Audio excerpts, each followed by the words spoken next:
Capítulo 12. Quando Violet e Klaus Baudelaire se viram de camisola e pijama nos bastidores do teatro do Conde Olaf, sentiram-se divididos. Frase que aqui quer dizer que sentiram duas coisas diferentes ao mesmo tempo. Por um lado, é claro que estavam cheios de pavor.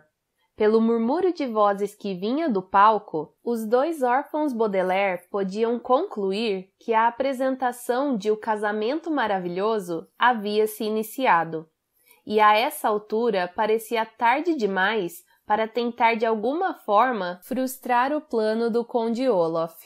Por outro lado, entretanto, estavam fascinados, pois como nunca tinham estado nos bastidores de um teatro durante um espetáculo, não sabiam que havia tanta coisa para ver. Os membros da trupe do Conde Olaf corriam de um lado para o outro, numa atividade incessante que não lhes dava tempo sequer de dirigir um olhar às crianças. 3 homens muito baixos carregavam uma grande prancha de madeira onde fora pintado um cenário representando uma sala de estar. As 2 mulheres de rosto branco arrumavam flores num vaso que de longe parecia ser de mármore, mas que na verdade era de papelão. Um homem com jeito de importante, coberto de verrugas na cara, ajustava os enormes focos de iluminação. Dando uma espiada no palco, as crianças puderam ver o Conde Olaf, em seu figurino extravagante, declamando uma fala da peça, pouco antes de baixar a cortina, a qual era controlada por uma mulher de cabelos muito curtos, que puxava uma corda comprida ligada a uma roldana. Como vocês podem ver, os 2 Baudelaire mais velhos, apesar de todo o medo, estavam muito interessados no que acontecia, pensando apenas como seria bom se não tivessem nenhum envolvimento com aquela situação.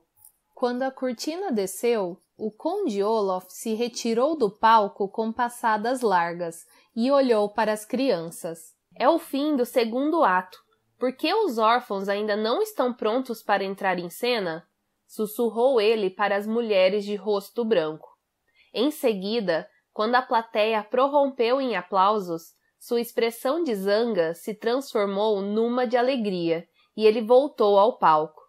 Com gestos dirigidos à mulher de cabelos curtos para que levantasse a cortina, ele deu suas passadas largas até o centro exato do palco e fez 2 refinadas mesuras para agradecer ao público tão logo a cortina se ergueu. Acenava e atirava beijos para a plateia, enquanto a cortina voltava a baixar. E então, mais uma vez, seu rosto se encheu de indignação. O intervalo só dura 10 minutos, disse, e as crianças têm que entrar em cena. Tratem de vesti-las rápido. Sem dizer nada, as 2 mulheres de rosto branco seguraram Violet e Klaus pelos pulsos e os levaram a um vestiário. A sala era empoeirada, mas coberta de espelhos e pequenas lâmpadas para que os atores pudessem se ver direito quando fizessem a maquiagem e pusessem a peruca. E lá, as pessoas ficavam chamando umas às outras e rindo muito enquanto trocavam de roupa. Uma das mulheres de rosto branco puxou os braços de Violet para cima, a fim de tirar sua camisola, e lhe entregou um vestido branco de rendinhas, muito sujo. Enquanto isso, a outra mulher de rosto branco havia despido Klaus de seu pijama e mais que depressa botara no menino uma roupa azul de marinheiro, que pinicava seu corpo e lhe dava a aparência de criança que acabou de aprender a andar. Não é emocionante?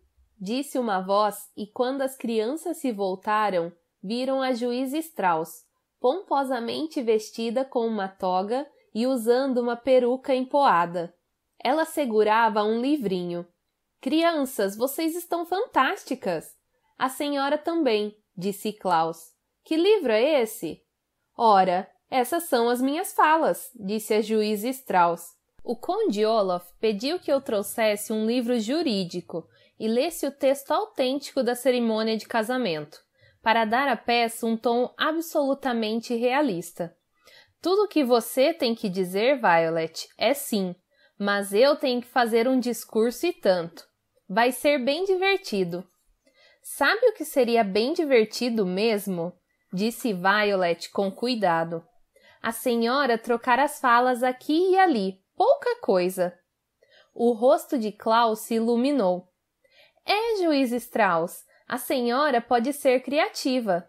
Não há razão para seguir à risca a cerimônia. Não se trata de um casamento de verdade. A juiz Strauss franziu a testa. Não sei não, crianças. Acho melhor seguir as instruções do conde Olaf.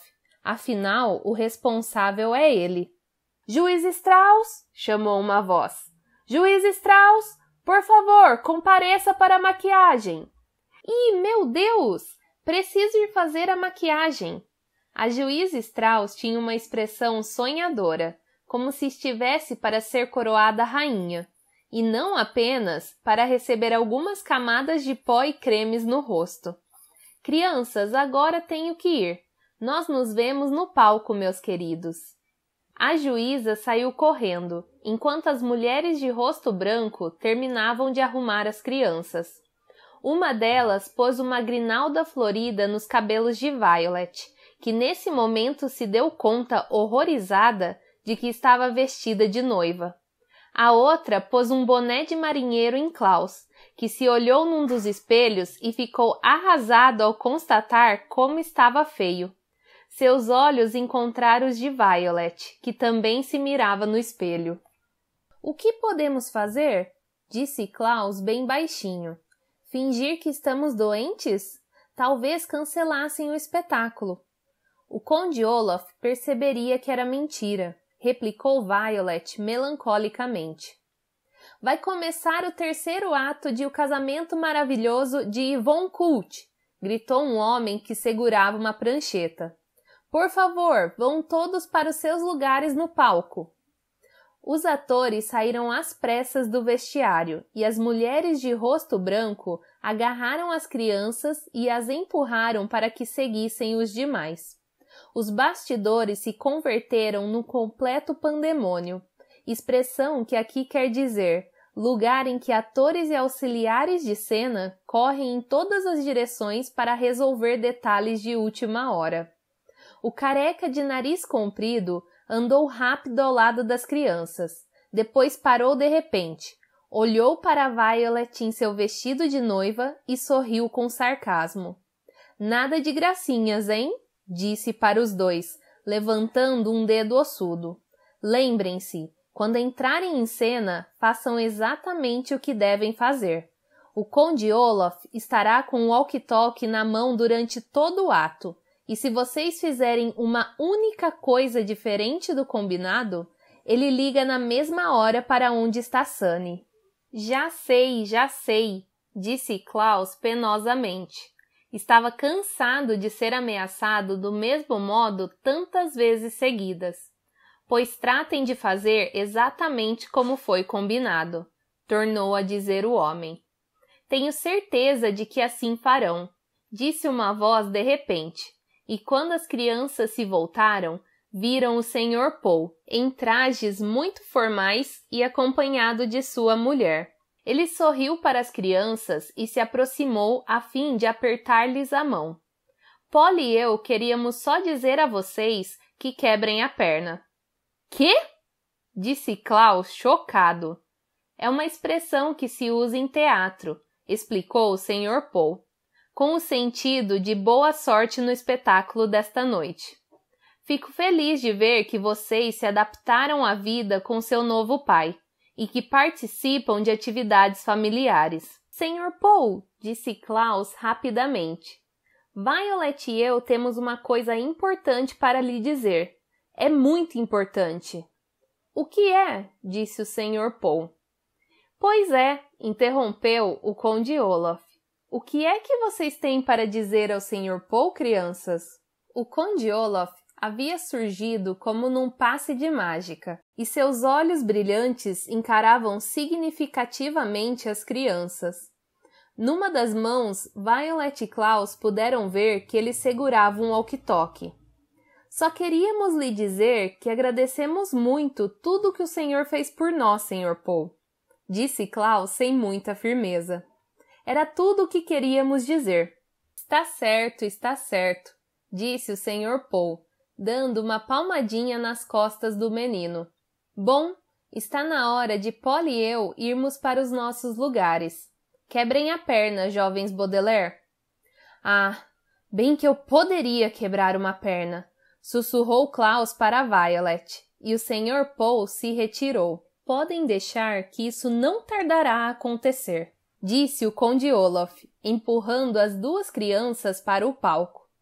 Outros atores se movimentavam agitada e confusamente, procurando seus lugares no terceiro ato, e a juíza Strauss se recolhera a um canto, treinando suas falas lidas no livro jurídico.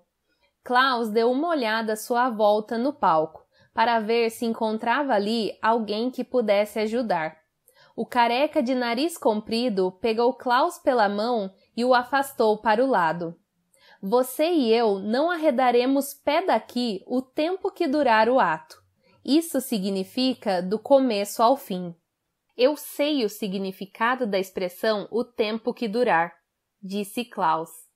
Nada de inventar bobagens, disse o careca. Klaus ficou olhando sua irmã vestida de noiva tomar lugar ao lado do Conde Olaf quando subiu a cortina.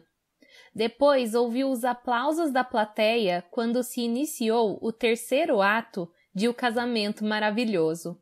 Não vejo no que pode interessar a vocês a descrição do enredo dessa insípida, a palavra insípida aqui quer dizer chata e boba, peça escrita por Yvonne Colt, porque era uma peça de amargar e sem importância real para a nossa história. Vários atores e atrizes travavam diálogos dos mais chatos e se deslocavam incessantemente no espaço da cena, enquanto Klaus procurava trocar olhares com cada um deles, tentando de algum modo pedir ajuda. Logo se deu conta de que aquela peça devia ter sido escolhida só como pretexto para o perverso plano de Olaf, e não por seu valor como entretenimento, já que era visível a perda de interesse do público, que se mexia mais e mais nas poltronas. Klaus voltou sua atenção para a plateia, a fim de ver se alguém seria capaz de captar que havia uma trama secreta por trás das aparências. Mas a maneira como o homem das verrugas na cara dispusera as luzes impediu Klaus de distinguir os rostos no auditório, permitindo-lhe apenas perceber o contorno das pessoas na plateia. O Conde Olaf tinha um grande número de falas muito longas, que ele interpretou com gestos e expressões faciais grandiloquentes. Ninguém pareceu ter notado que ele segurava o tempo todo um walkie-talkie.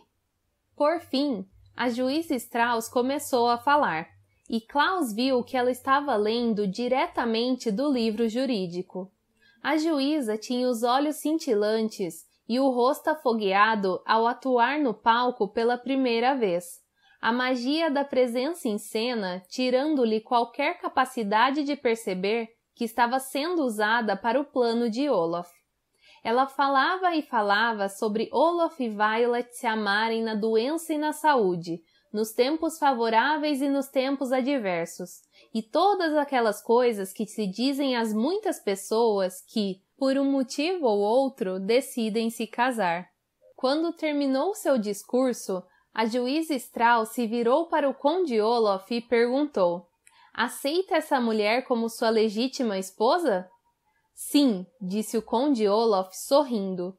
Klaus viu Violet estremecer. "E você?", disse a juíza Strauss, virando-se para Violet. "Aceita este homem como seu legítimo esposo?" "Sim", disse Violet. Klaus cerrou os punhos. Sua irmã havia dito sim na presença de um juiz. Assim que ela assinasse o documento oficial, o casamento seria legalmente válido. E agora, Klaus podia ver a juíza Strauss tomando o documento das mãos de um dos outros atores e estendendo-o a Violet para que o assinasse. "Não faça nenhum movimento", murmurou o careca para Klaus, e Klaus pensou na pobre Sunny, balançando no alto da torre, e ficou imóvel enquanto via Violet receber uma longa pena das mãos do Conde Olaf. Os olhos de Violet estavam arregalados quando ela os dirigiu para o documento. O rosto estava pálido, e sua mão esquerda tremia quando assinou seu nome.